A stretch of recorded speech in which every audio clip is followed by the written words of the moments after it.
佢做前几年啊，前4、5年了，佢写过2封信的本啊。唯一的感慨就是他对文学的孤单跟寂寞。让我按讲呢，因为差不多2017年，台湾文学馆又做出一个台湾100大作家这一套书了数集的台湾较有名的文学作家100册，问题个王健无倒伫本，佢看到以后呢，就表示他是孤单寂寞啊，台湾也无人认识佢，台湾的作家无人认识佢，台湾的研究文学的学者也无人认识佢，所以佢就有这个愤慨，就写2封信的本，故作同一个台湾的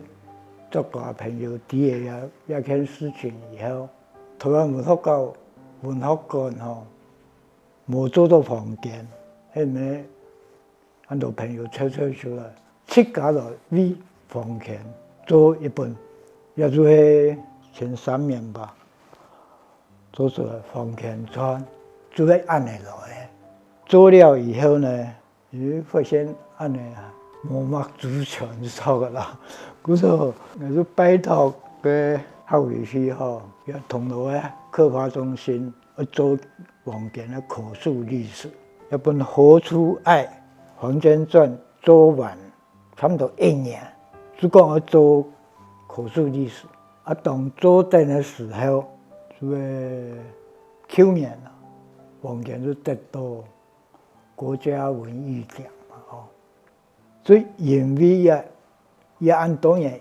一连串的事情，一直都得到国家文艺奖，房间就同我讲，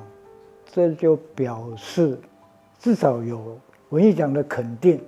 就让大家看到了房间。